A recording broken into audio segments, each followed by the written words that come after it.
शुभ प्रभातम भैया बहन, कैसे हैं आप लोग? सब ठीक हैं?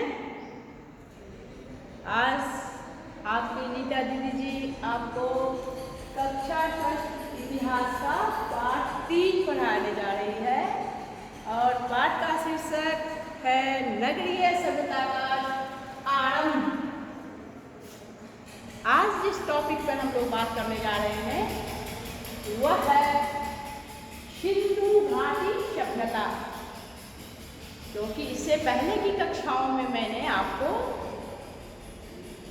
आज से 5000 साल पहले पूरे विश्व में विकसित 4 महान सभ्यताओं के बारे में बताया था।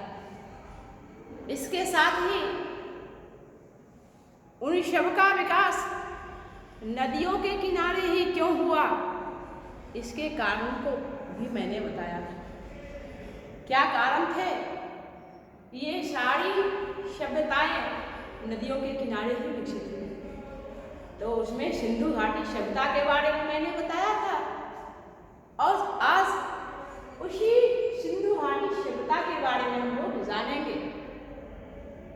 तो उस पर चर्चा करने से पहले एक बात पर ध्यान देना है कि इस सभ्यता को सिंधु घाटी सभ्यता क्यों कहा गया, या फिर मैंने यहाँ हड़प्पा संस्कृति क्यों लिखा। प्यारे भैया बहन, सिंधु घाटी सभ्यता जो आज से लगभग 5000 वर्ष पूर्व भारत में विकसित हुई थी,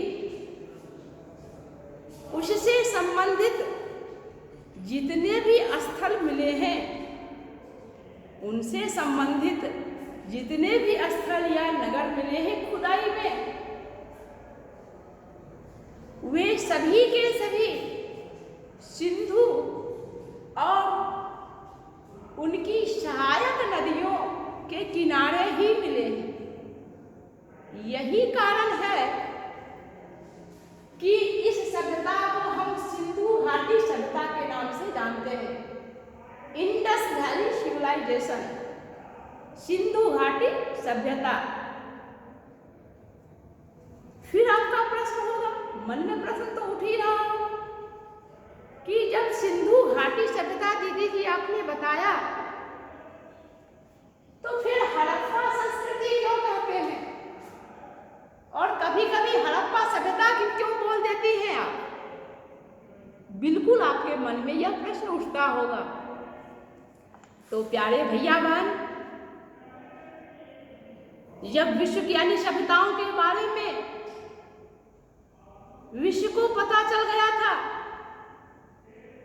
20वीं सदी के प्रथम द्वितीय दशक तक हमें ये नहीं पता था कि आज अन्य जिन सभ्यताओं के बारे में हम चर्चा कर रहे हैं, उन सब से भी प्राचीन हमारी सभ्यता खुद हमारे देश में विकसित हुई थी, जिसके बारे में हम अनजान हैं। और सौभाग्य की अपनी बात है कि अपने भारतीय पुरातत्ववेत्ता जिनका नाम डॉक्टर दयाराम साहनी था, उन्होंने 1921 ईस्वी में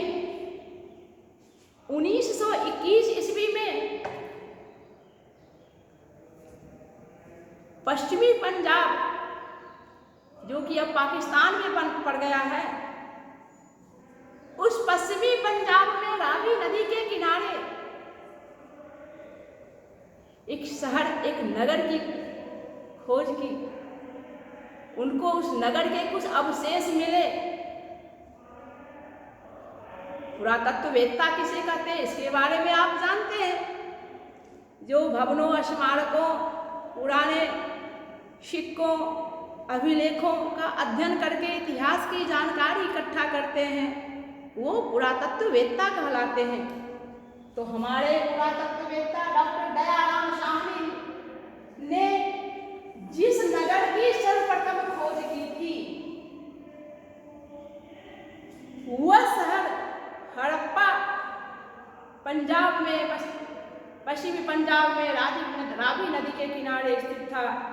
इसलिए सर्वप्रथम इस नगर का खोजा जाना सिंधु घाटी सभ्यता से संबंधित जिस नगर का सर्वप्रथम पता लगाया गया, खुदाई हुई, जानकारी मिली, वह शहर हड़प्पा शहर था।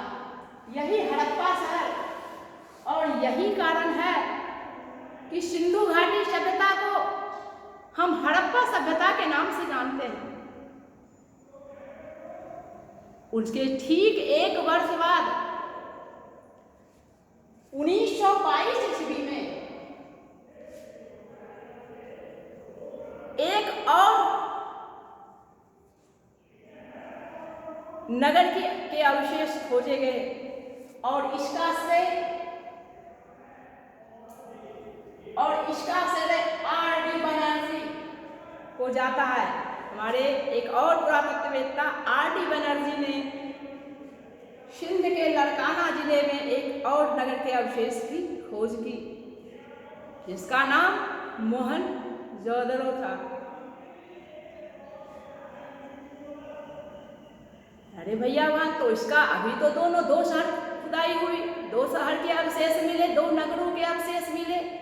1921 में हड़प्पा, 1922 में मोहनजोदड़ो।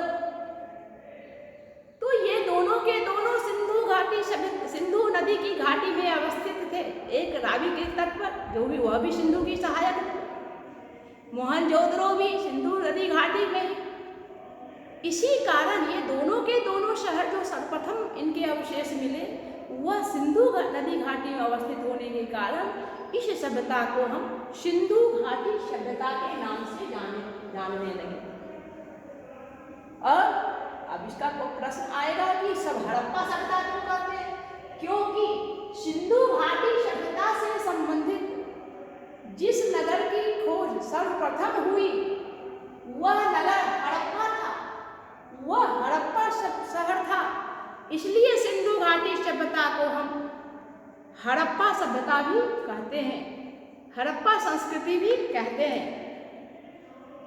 इन दोनों नगर तथा इस सभ्यता से संबंधित अन्य जितने नगरों की खोज हुई, वह आज से लगभग 4700 वर्ष पूर्व तक अपनी पूर्ण विकसित अवस्था में थे। पुरातत्ववेत्ताओं का अनुमान है कि सिंधु घाटी सभ्यता पूरे 1000 वर्ष तक भली भांति पूर्ण विकसित अवस्था में रही। कालक्रम से बाद में कैसे उसका पतन हुआ, इसके बारे में बाद में चर्चा करेंगे, लेकिन 1000 वर्ष तक यह पूर्ण रूप से भली फूलती रही। अब इस सभ्यता का प्रसार, दूसरा शब्द आता है पॉइंट हमारा कि सभ्यता का प्रसार, फैलाव कहां से कहां तक हुआ। 1921 के बाद से लगातार खुदाई होती रही, पुरातत्ववेत्ता इस दिशा में लगे रहे और अब तक 250 से भी अधिक स्थलों की जानकारी हमें मिल चुकी है, जिनमें से कुछ हैं गुजरात में लोथल, सिंध में जौहरो, राजस्थान में कालीबंगन, पंजाब में रोपड़, पंजाब जो अपना अभी पूर्वी पंजाब है, जो अपना पंजाब है, उत्तर प्रदेश आलमगीर, हरियाणा बनवाली, यानी वर्तमान का जो अपना हरियाणा, पंजाब, राजस्थान, गुजरात, उत्तर प्रदेश, यह पूरा का पूरा भाग, यहां तक सिंधु घाटी सभ्यता का प्रसार था।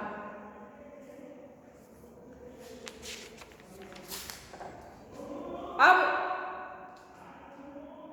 कुछ मुख्य बिंदुओं पर चर्चा करेंगे कि हड़प्पा शहर की खोज किसने की। दयाराम साहनी ने। कब हुआ?